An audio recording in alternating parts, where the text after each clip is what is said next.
Cannabis Common Sense, the show that tells the truth about marijuana and the politics behind its prohibition.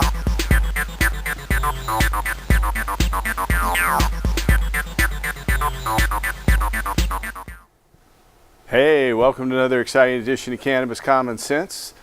We have a great show for you tonight. Standing by here, Mr. Jorge Cervantes. Welcome back to the show. It's been a while. Yeah, and Don Skacke. Nice to see you, Paul. Good to see you. Don is a Washington activist who's been working on marijuana law reform for a long time. We're going to talk about home grows up in Washington, which are still prohibited. And Jorge Cervantes, as most of our viewers know, is an internationally renowned author on cannabis cultivation for a long, long time. And over in the wings, Mr. John Cornett is back. Hey, John. Where are we at? I'm here, brother. Good to see you guys. Good to see you again, Don. Good to see you, Absolutely John. good. And welcome, Jorge. God bless you, brother.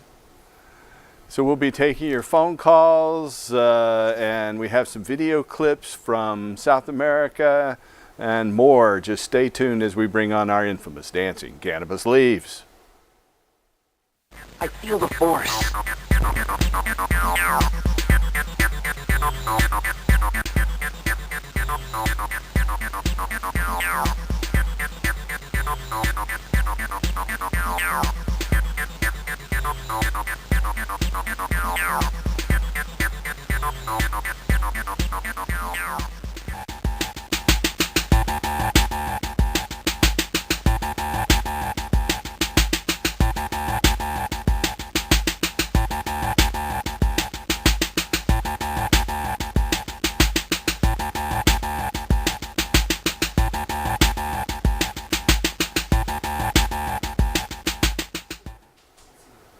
All right, our first story tonight is from Bucharest, Romania. Cannabis exposure is not strongly associated with an increased risk of motor vehicle accidents, according to meta-analysis of 24 epidemiological studies published in the journal Frontiers in Pharmacology. Investigators at the University of Bucharest Department of Medicine and Pharmacy reviewed data from 24 studies assessing the association between cannabis-positive drivers and unfavorable traffic outcomes, such as motor vehicle collisions, injury, or death. The authors concluded, quote, "Our analysis suggests that the overall effect size of driving under the influence of cannabis on unfavorable traffic events is not statistically significant," end quote. The researchers also questioned the validity of imposing strict liability standards upon motorists who test positive for past cannabis exposure, such as the presence of THC in their blood. The authors wrote, quote, "Simply identifying cannabis use in a driver is not enough to justify the assumption of an increased risk for traffic injuries," end quote. They concluded. And they went on, quote, "When such a result is obtained, it should be corroborated with either quantitative data regarding cannabis use or a clinical assessment of the driver before establishing his or her fitness to drive." We have long opposed the imposition of THC per se standards, which criminalize the act of driving with detectable levels of THC or cannabis-specific metabolites in a subject's blood or urine, because the presence of such compounds is not consistently associated with either recent drug ingestion or psychomotor impairment. This study, the association of unfavorable traffic events in cannabis usage, a meta-analysis, appears in Frontiers in Pharmacology. Our next story is from New York, New York.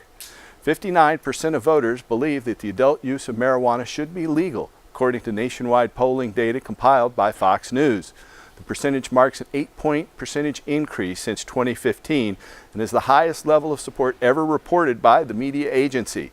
Majorities of Democrats at 68% and independents at 67% back legalization, but only 46% of Republicans endorse reform. The Fox News results are similar to those of other recent national polls.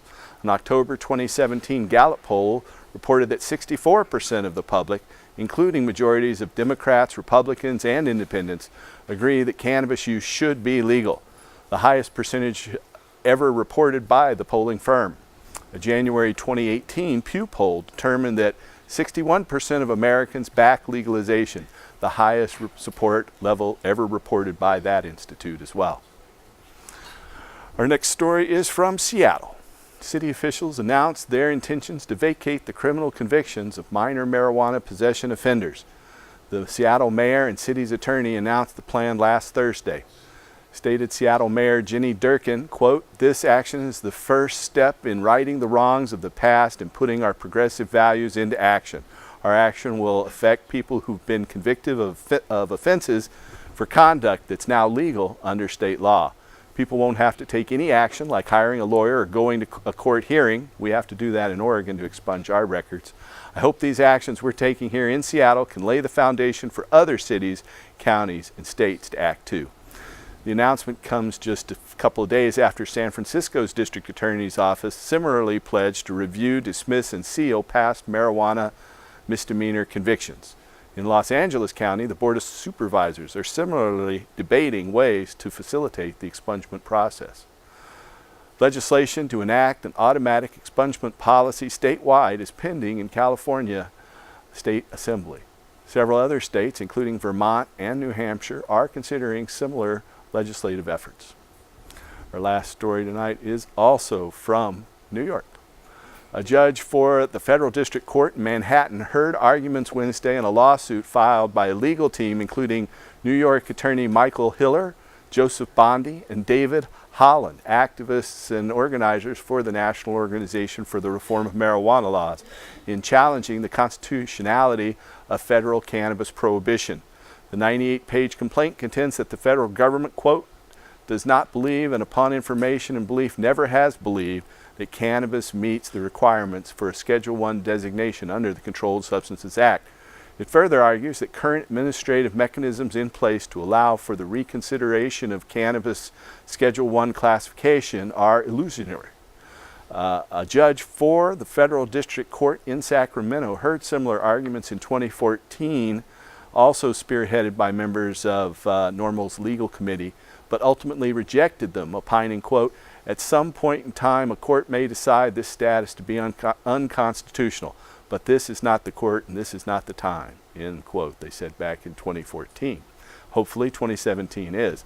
The plaintiffs in the current lawsuit include a former NFL football player, a disabled military veteran, two children with severe movement disorders, and the nonprofit group, the Cannabis Cultural Association. Plaintiffs argue that federal prohibition violates their civil and constitutional liberties, including their right to freely travel within the United States. They also argue that the federal prohibition of cannabis is grounded in discrimination and applied in a discriminatory manner. Lawyers for the Justice Department argued on Wednesday for a dismissal of the suit, opining, quote, "There is no fundamental right to use marijuana for medical purposes or otherwise. Because such a right is not implicit in the concept of ordered liberty or deeply rooted in the nation's history, the court should reject such a claim," end quote. The judge in the case failed to immediately rule on the government's motion. So more will be coming on that in coming weeks. So that's the end of our Hemp News segment tonight, and Mr. John Cornett is standing by, ready to play a song. Hey, John. Hey, Paul, how you doing? Very well, You know, very well. I'm still trying to figure out why we're still using their word. You notice every time they write these stories, they put out these laws or whatever, they call it marijuana. They don't call it cannabis because you can't make cannabis illegal. And what the hell's wrong with people? Anyway, this is a love song. I wrote about that very substance. My wife and I wrote this song actually a few years ago. I love cannabis, marijuana, whatever you want to call it. Mariganja, I love it, and I call it my Mary Jane.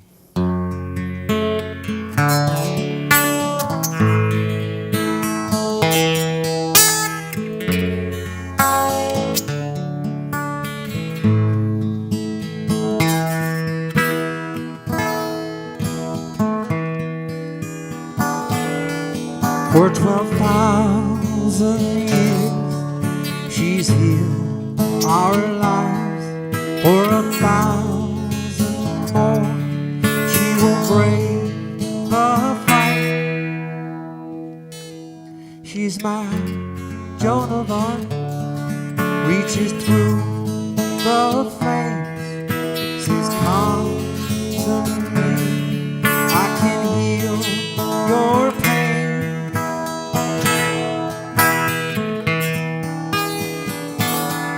She is my Mary Jane.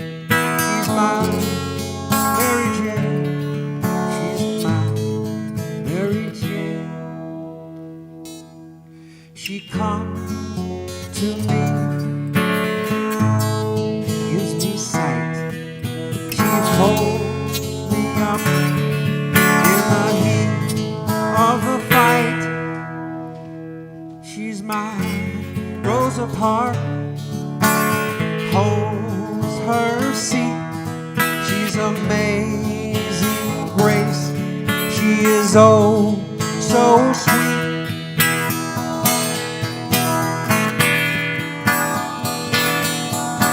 Saved from hell in the dark of the night. Free my soul and clear my sight.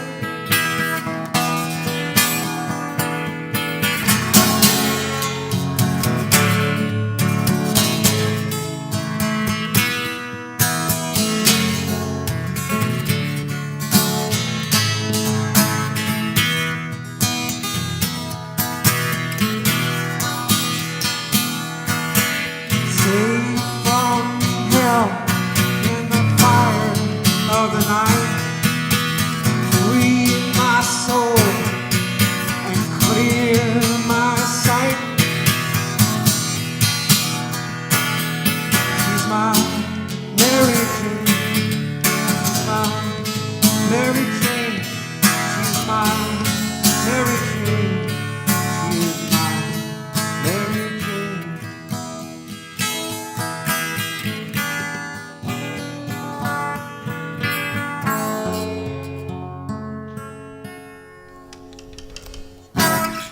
Thank All you. right. Thank you, John. Pretty good. I always love that song.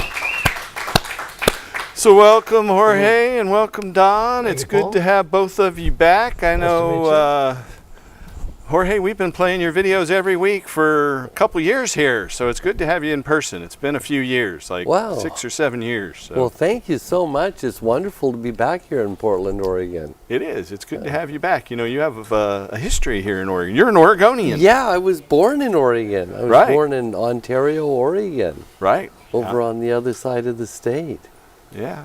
I remember you used to have a shop up on Foster at about That's 100th right. and Foster. A little, Right. I remember the day you shut down was when the When- federal government started cracking down on other Jeez, places with the that DEA, the damn DEA. Operation Green Merchant. Oh, That was man. 88 or 89? 1988. 88. Those guys, I mean, they were, I can't believe. I mean, you know, everything's changed so much. I'm really glad to see Thank it change. goodness. You know, it's Yeah. much different than it used to be. We used to be afraid all the time. I used to have to wear a disguise. Yeah. And Some people still think you have long black dreadlocks, I think. that's all right. That's all right. They can think whatever they want. Right. I'm okay with it. Yeah, but you know, I mean, now it's this is spread all over the world. The funny thing is, last time we saw each other was in Medellin, Colombia. Exactly. We had a good And- time there. Yeah, Expo Mediweed. Yeah. And then right after that, there was a fair in Santiago de Chile. And then right after that, there was one in Punta del Este Uruguay. in Uruguay, yeah. And now Paraguay has legalized medical cannabis. Mm-hmm. And I just learned that this week. Ah. And then also Mexico is got a big fair going on. Mm-hmm. I'm going to be going there in the end of May. With Vicente Fox. Yes, yeah, That's it's exciting. it's a The big former thing. president of Mexico. Yeah. Who's been an advocate for marijuana reform for a few years now. A very big advocate. Yeah, and he said he's going to grow it as soon as it's legalized there in Mexico. Can't beat that. Yeah, and when he says that, it means something because they've got a huge farm. They've got several huge farms. So he could grow a lot of dope. He was a Coca-Cola executive first, Yes, he wasn't he? was. So Yes, he was. He sold a lot of sugar water. Yes, yes, he did. Yes, he did. But Latin America is just really getting online. It's incredible. Yeah, Uruguay led the charge. So, Yeah, it did, but Back now to- it's Colombia. Colombia's on top. Yeah. Uruguay's kind of like a little disorganized. Yeah. I talked to a few people there, and that's what they tell me. Yeah, they haven't really implemented the sales. They tried to line up sales through pharmacies, but the pharmacies didn't want it. And They were getting firebombed yeah, by the Paraguayan mafia. was that what it And was? Yeah, they had a problem. Yeah, the Because- Paraguayans kind of monopolized the cannabis distribution in Yes. Central America. Yeah, yeah. And it's in the low-grade south. cannabis. It's horrible. Yeah, It's horrible. It's moldy. It reminds me of that old Mexican bunkweed we used yeah, to brickweed. get. Brickweed. Yeah, yeah. It was horrid. Mexican dirtweed. It's like that except moldy. Yeah. So we are taking viewer phone calls tonight. If you have a question for any of us, you can call that number there on your screen. It's 503-288-4442. That's 503-288-4442. And Don, you've been working for home grows through the Washington legislature. Yeah, actually. But they haven't been very, out of the states that have legalized. And We're we're the up only to jurisdiction that doesn't have home grow. yeah, and that's wrong. Don't you agree, Jorge? We've actually, Jorge's right. The last 10 years, I've been a consumer since I was a young man. But the last 10 years have been a sea change in cannabis reform. The last 5 years, tremendous. And now with Canada coming on nationally later this year, it's a snowball that I don't think will stop. No, it can't. But again, in Washington, we have our recreational system, which has been a boon for retailers in the form of profits. It's been a boon for the state in the form of revenues. But we don't have home grow, and we need home grow so we can have that be a boon for the people in terms of freedom from pesticides that are allowed in the commercial products. Yeah, they allow that. Here in It's Oregon, they've been a lot more, outrageous. the laws have changed, but they've been a lot more strict in banning pesticides, a Right. wide range of pesticides. Well, and testing. the big But they story, haven't done that in Washington. No, and Why? and the big story is that even though there are, testable, allowable levels, that could result in the loss of licenses. The Liquor and Cannabis Board, the agency that oversees the regulated system, they seem more concerned with collecting fines and taking up licenses than they are with actually, changing any of the things. I read yesterday that for $27 an hour is what the cost is to not comply with the regulations. And it's the people that suffer. And, I've grown, you've grown, we've all grown. But if you have to, are you a member of the public that doesn't grow and you have to rely on what comes through the retail system? I'm very concerned about what's going to happen over the next 5 to 10 years as we find out what builds up in people's bodies and what the results will be and who will be held responsible for it. So we did actually get 2 bills. Well, we got one bill in, Representative Brian Blake, co-sponsored with Representative Kerry Condata. And we got a bill in front of the House. It passed out of committee, but it got dead-ended in finance. We had a co-sponsored bill and in the Senate, and that did not even get a first hearing. And Washington's legislature runs a 60-day session and then a longer session in alternating years. This year's a 60-day session, and they said they don't have time for it. Yeah, But we've got a short session they had this year, time to too. figure out that there's a state mushroom, but no time to talk about cannabis. What's the state mushroom? Do you know? I was so pissed off that You they know what wouldn't they hear the say bill, about I mushrooms. couldn't tell you. Just keep them in the dark and feed them feces, right? Right. But we are taking phone calls tonight. We got a couple phone calls standing by on the line and somebody at the microphone in the studio. We have a live studio audience. You're welcome to come down here. Let's go ahead and take the phone call first. Welcome to the show, caller. Hello, caller. Hello? Hello. Yeah, I'd like to know if you have to get a doctor to get a license to buy marijuana. You have to go through your doctor. No. In What state? Oregon and Washington and now California, Nevada, and Alaska, you as an adult over the age of 21, you can go and buy marijuana that's taxed in stores. If you have a medical doctor's recommendation, then you can have more and you can grow more. In Washington, the only way you can grow for yourself is if you have a medical license. Right. In Oregon, you can grow more plants than you could as a recreational, but you also don't have to pay the taxes if you have a medical recommendation, so it's a little bit cheaper. What I'm trying to do is get off the pill more so, and I'd rather go towards the bush, smoking bush, than taking pills. What you should do, I think you're exactly right. Are you in Oregon or Washington? Yeah, I lived here my whole life. Okay. Yeah, you certainly could get a medical marijuana permit if somebody's giving you pain medications, but you don't have to have a medical recommendation to go to the cannabis stores. Oh, okay. You don't have to go through your doctor. No, you don't have to. You can save some money at the store, but getting the license is pretty expensive if you have a medical doctor's recommendation. Okay, so I can just go to any store? Yeah, any of those stores out Your there. valid ID. Yeah, just have your ID to show you're over 21. If you're interested in... I'm out of the Hollywood area. Yeah, there's a lot of them around there. Well, okay, thank you kindly. You're welcome. If you're interested Bye-bye. in finding a doctor who can help you get a medical marijuana permit, then you can call our office. We have a physician referral service, and you can call us at 503-235-4606. That's 503-235-4606. There's that number. And we do have a microphone in the studio, and I think John's at the microphone. You ready to say?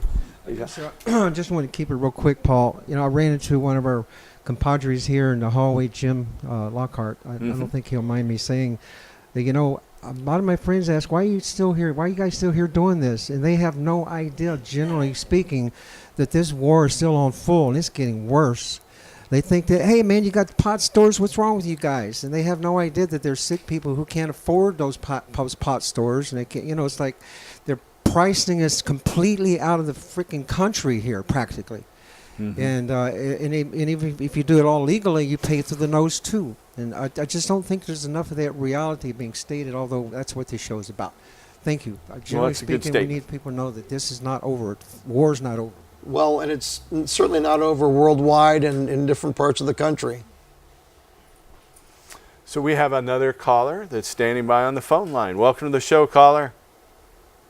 Would that be me? That is That's you. Hey, what's up, guys? This is Tom with Leap Farms. Hey, Tom. Hey, guys. I just kind of want to know what your thoughts are on the wholesale and distribution aspect of the recreational market. As far as, do you see it as helpful or detrimental to farms and farm direct relationships? I think a farm direct relationship is definitely preferable, and the farmer can get more of the money. But if a farmer can't establish those sorts of relationships and needs money quickly, the wholesaler might be the best opportunity for them. However, the wholesaler needs to make a pretty good profit. So if the farmer can establish a relationship directly with the stores, then it behooves the farmer. Don't you think? Jorge, what do you think about that? Yeah, I mean, what I'm seeing right now that really it's turning my head is the price of cannabis has gone way down. Here in Oregon. Yeah, and well, all over the place, in California as well. Yeah. But not as much as Oregon. Well, yeah, it's $500 a pound. That's kind of like the mean price, $500 a pound. That's not very much money compared to what it used to cost just a few years ago. It was $1,500 to $3,000 a pound.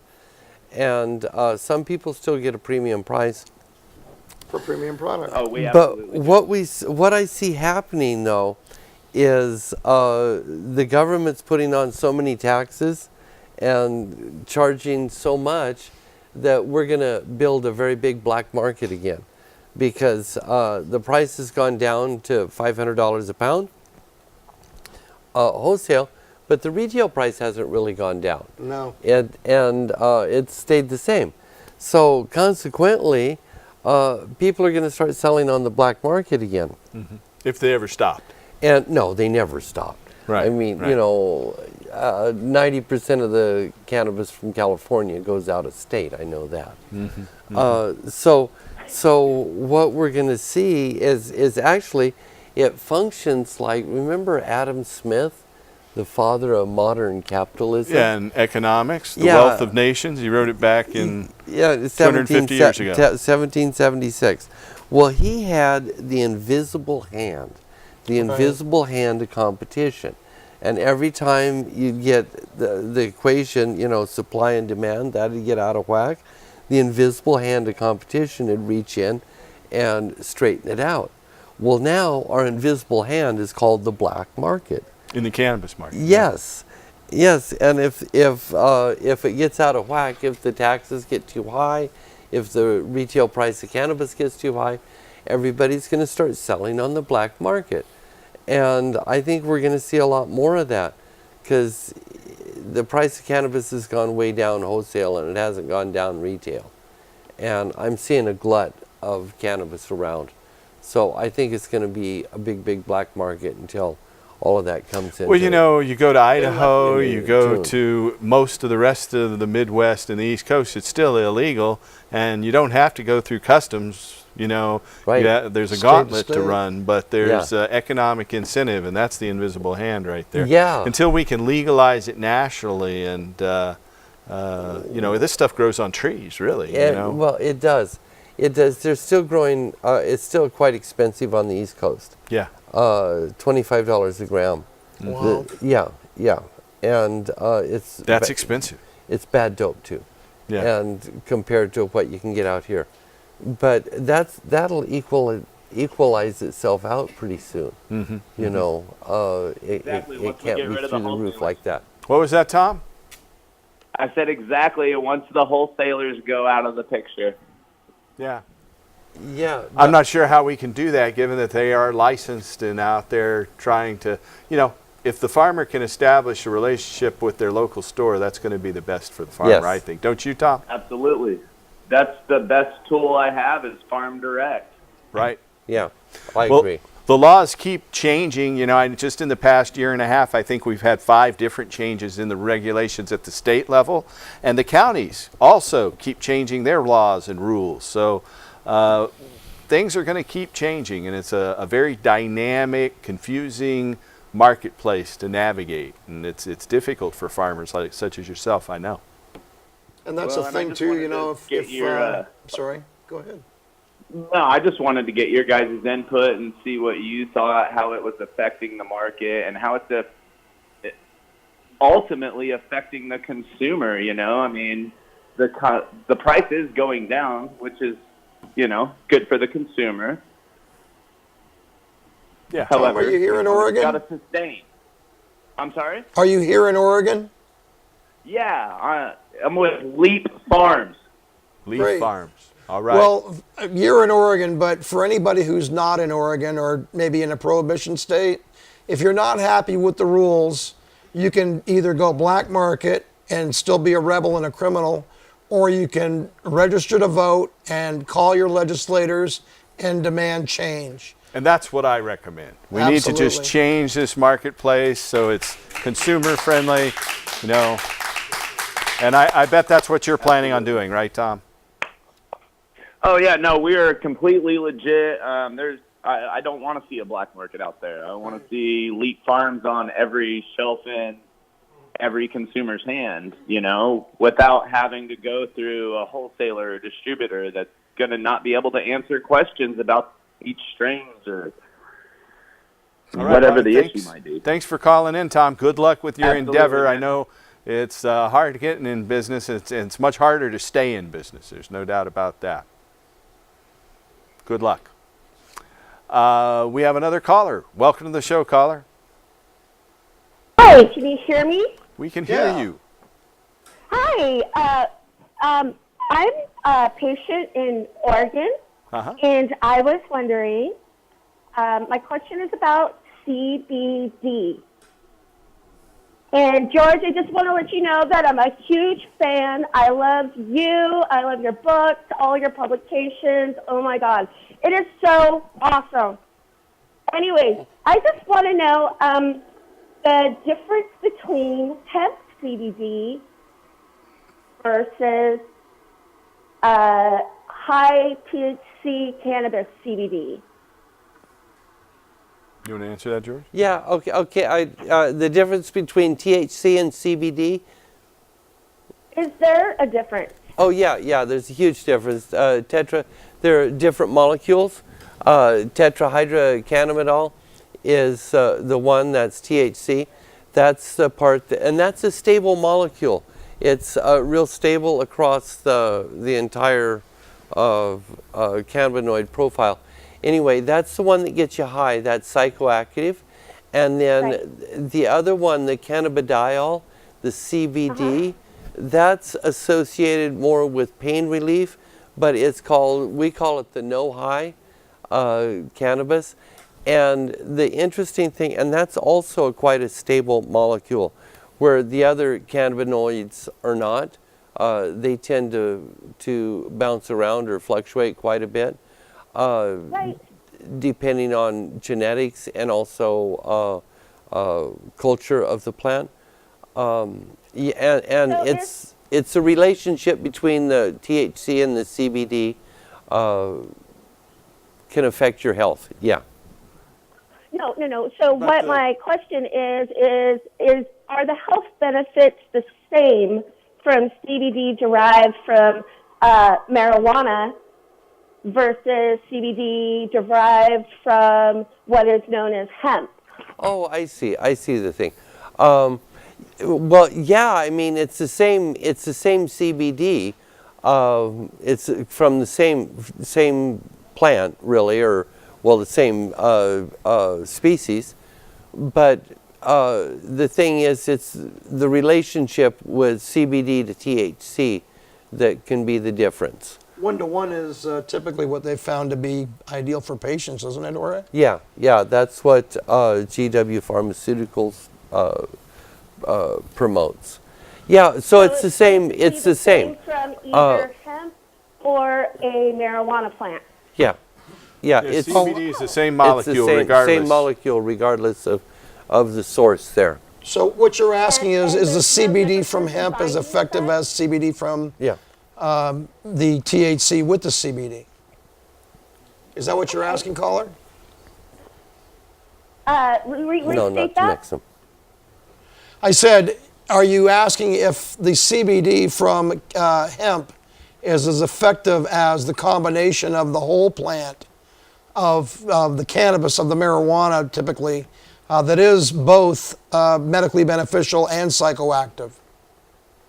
So they're both the same, whether or not it comes from a hemp plant or a high THC marijuana plant. The CBD is the same, yes. But there's an entourage effect of the THC and the other cannabinoids and the terpenes that change the interaction of CBD with the receptor sites in your body, and that change from person to person. What affects you might not be the same way it affects me or someone else. And so just like with any medicine. Just like with any medicine. So my question is that if it's the same molecule, shouldn't CBD, industrial hemp grown for CBD extract be regulated the same as marijuana?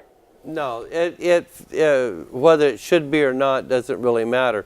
It's the way the law deals with it, and the way the law has historically dealt with it is if there's a THC below 0.3%, it's not considered a drug. It's not considered dope. It's considered rope, or industrial hemp. But nobody's really paid any attention to the CBD side. It hasn't been an issue. You're welcome. Thanks for your call. All right. Have a good night. You too. Hey, we have a little video of Jorge in Colombia, and we'll be back right after this video. Jorge in Colombia. Jorge Cervantes, and I'm here in a plantation right at dusk. And I'm here in Toribio, Cauca, Colombia. And you can see here the lights in the distance. These lights, they put the lights on so that the plants will not flower. Because as we all know, marijuana plants flower when they have 12 hours of darkness and 12 hours of light. Well, what they have here is we're about 3 degrees north of the equator, and so it's 12 hours at daytime and 12 hours at nighttime. And so they put the lights on, so we will have the plants stay in vegetative growth. And they need to do this for different plantations. So I've never seen so many lights like this other than in Holland when I'd fly into Amsterdam to Schiphol Airport. You could fly over the greenhouses and you'd see tons of lights. There's so many lights, and this is just one small portion. I'm using this part because that's what I have a good shot at with the camera. So guys, just remember that they're growing a heck of a lot here in Colombia. And these guys, every day they're better growers. Every day the plants get more abundant. There's more growers every day. And, oh yeah, you can grow 20 plants yourself in your backyard. Anybody in Colombia can. But if you're an Indian and you live in this region, if you're indigenous to this zone, you can grow pues acres of it. You can see it around here. It's a little difficult to see because of the darkness, and my camera is really focused out there on the lights. So that's what I just wanted to show you. It's fantastic here. Well, I can't turn the camera around and say goodbye, but what I can do is show you just another little piece of the world. And up, the lights just went on in this garden. Here we go. Okay, I just noticed that.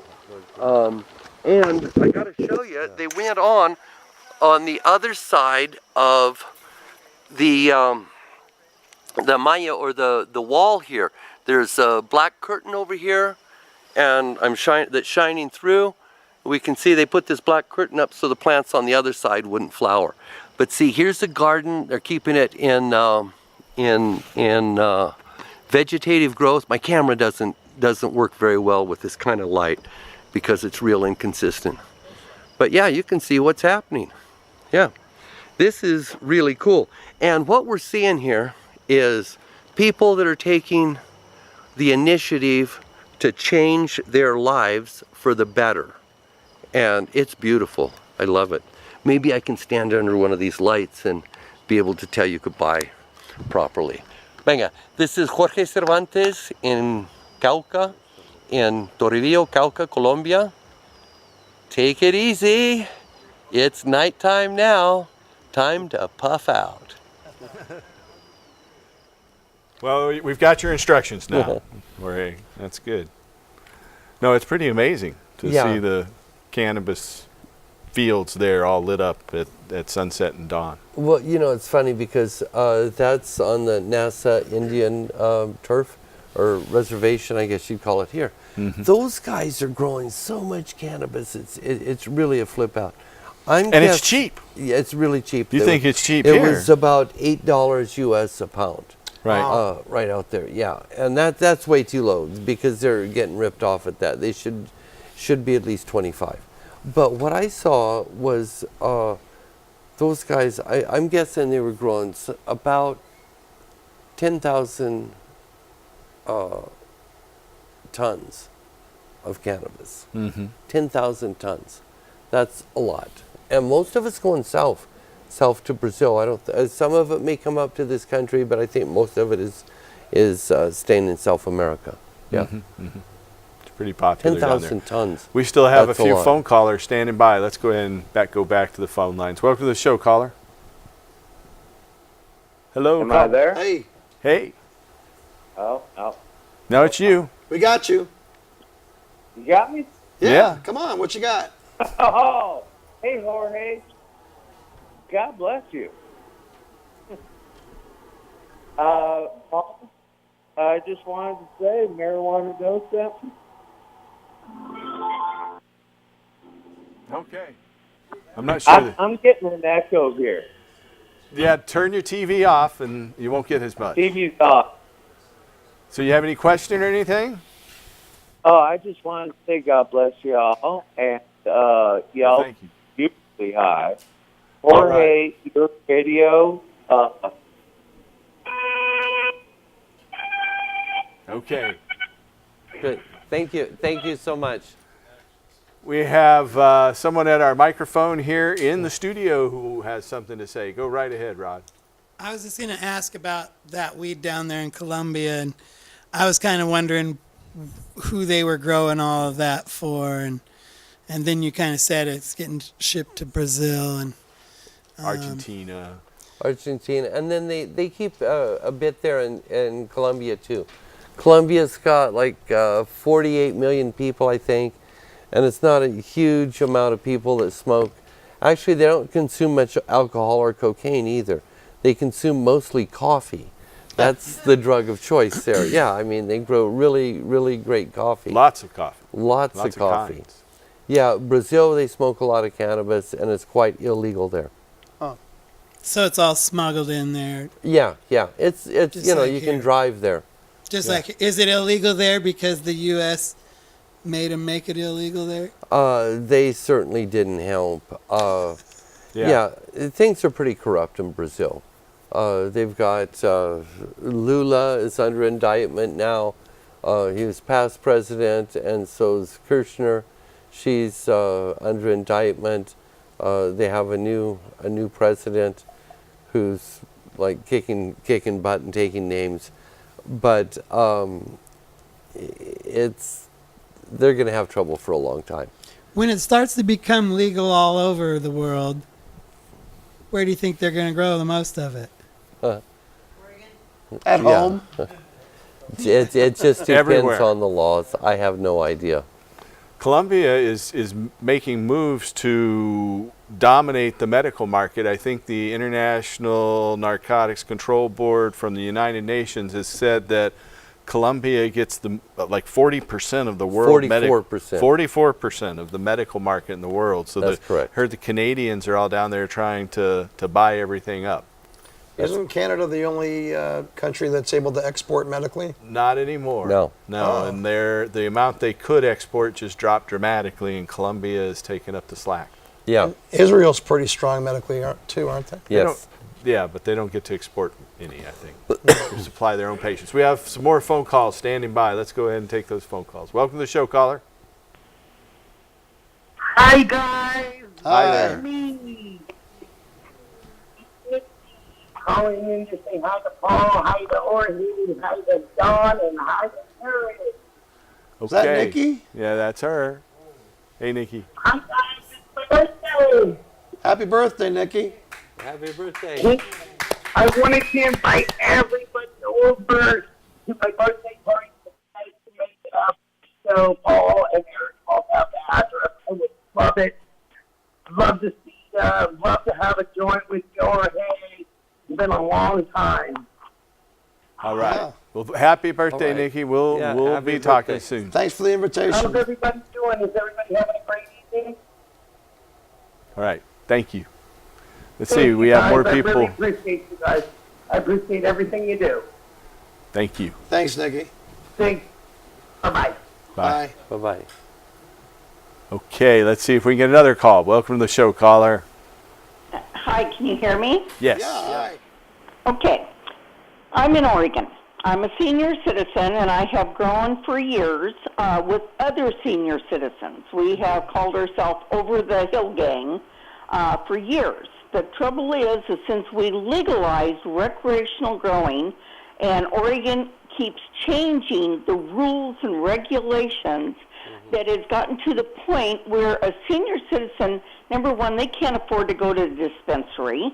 A lot of them cannot grow for themselves anymore because of their age, or they're in retirement homes, which don't allow any of that. So now they've made it so that we can't get together as a group to grow without it costing you both arms and legs. And it's like we have to go underground like we did 50 years ago to make it happen. But when we legalized rec, the medical part, the people who depend upon it for their daily life to take away their aches and pains and everything else, we got thrown under the bus by everybody. Yeah. And I got to say, I have a daughter who is only 43 that was diagnosed with terminal brain cancer last February 17th, 2017.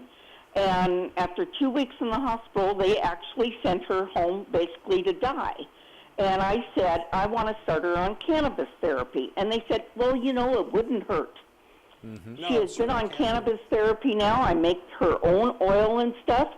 We've made it'll be a year tomorrow. We're doing great. But the trouble is I go through probably a couple of pounds every 2 months making her oil. Right.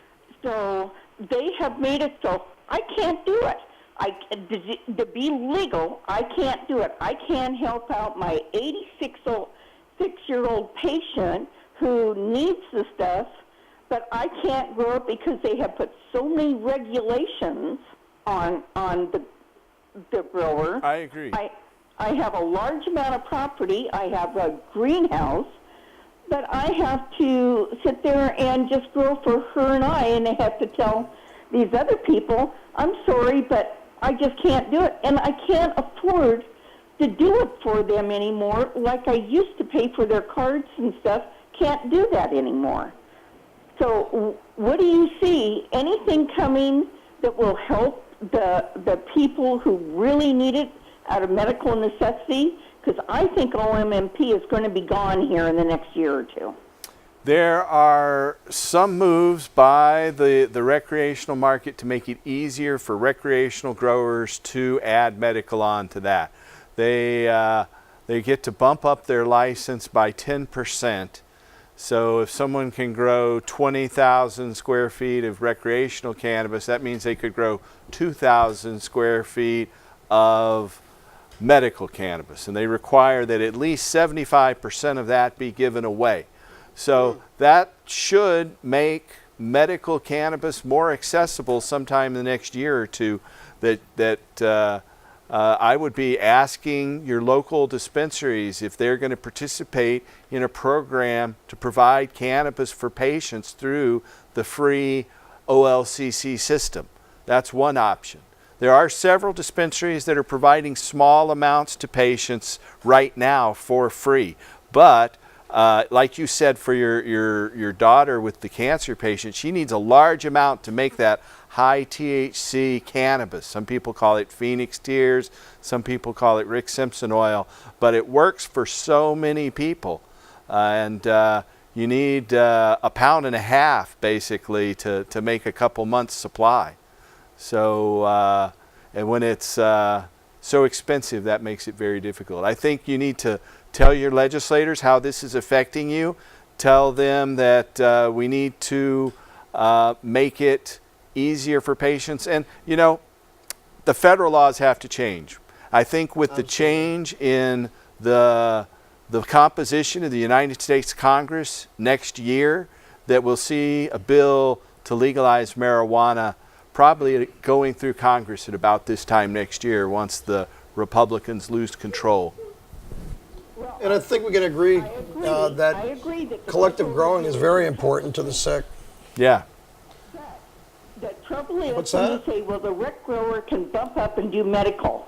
That doesn't help the medical patient trying to grow for themselves. No. And it doesn't help when they say give away the program. You know, if you can't drive 10 miles to a dispensary or there's no dispensaries in your area, and they say give away. I have never seen any dispensary that gives out but a minute amount, not what a lot of people require. And the trouble is the regulation, the rules keep changing on a daily basis almost. You get this OLCC notification and you get all set up and then it goes. How many people, especially senior citizens on fixed income, can afford the licensing fee for a the rec grow? licensing fees are way too high. It's you know, to renew a license in Hawaii is $15, and here you get charged hundreds and hundreds of dollars.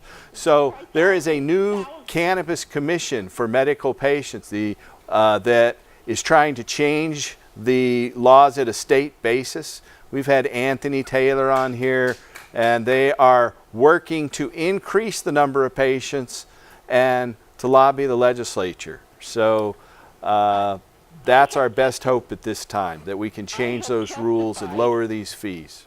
I have testified up in Salem numerous times about the impact that all this is having on the senior citizens and the medically dependent population.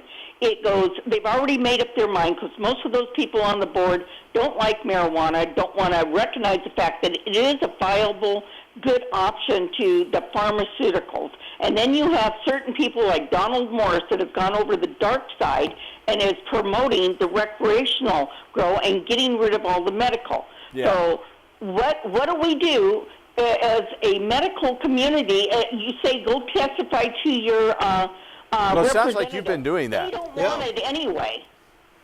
They No, want just the keep tax money. speaking the truth to power and keep advocating for change. That's the best thing we can do. You know, people like the Morse and his organization have tried to wipe out medical for their own profit. That's wrong. We just got to oppose moves like that. And I think the caller's right in that compassion gifting was much more common before legalization. It's really something that's gone away, where it was quite commonplace before. I'm still giving it away myself, I but know. there aren't that many Thank people. you for that.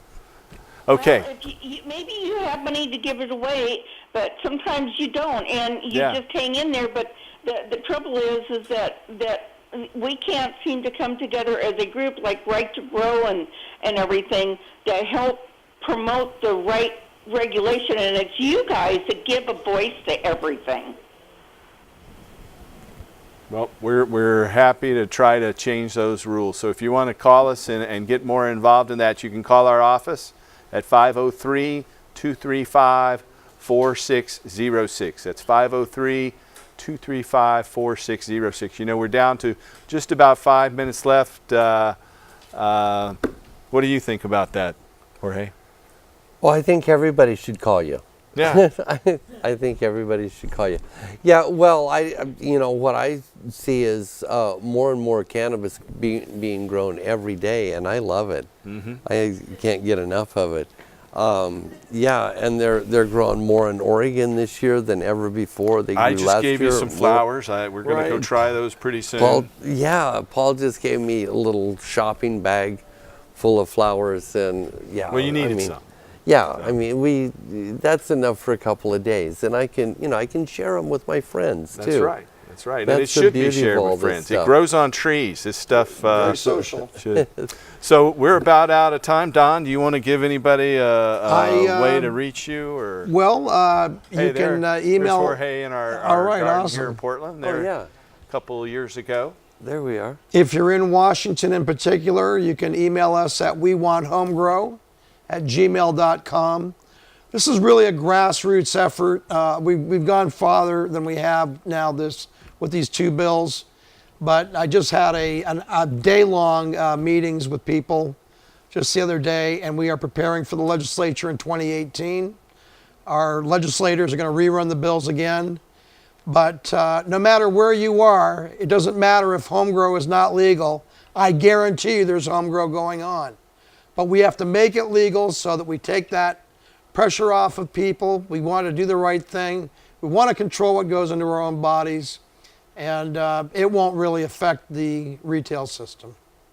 All right, thank you, Don. So what was that? We want home grow. WeWantHomegrow@gmail.com. That's easy to remember. Absolutely, and I don't care if you I know the show is worldwide. There's a lot of experience in our community. If we don't have the answer, we can help you find the answer.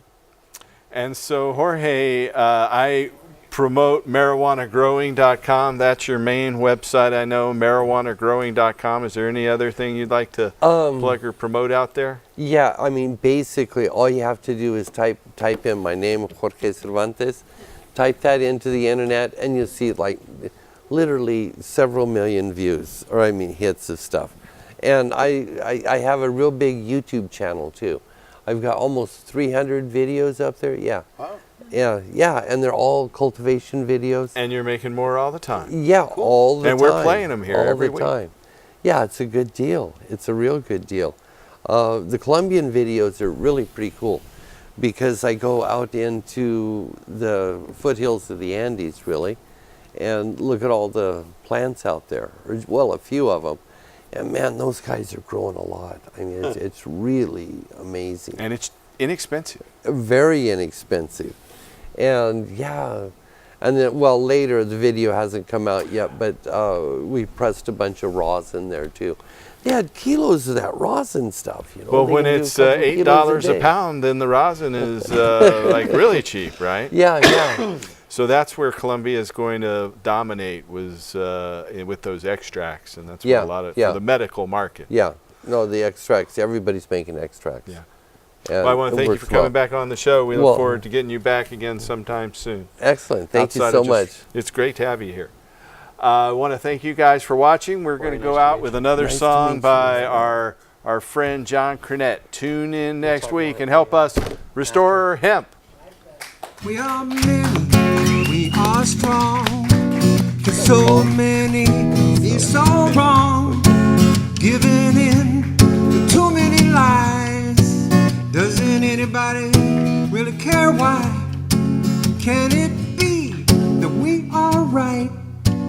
Can we be peaceful through this fight? All we really want to see is humanity set free. We're just one big family. Once united, we are free.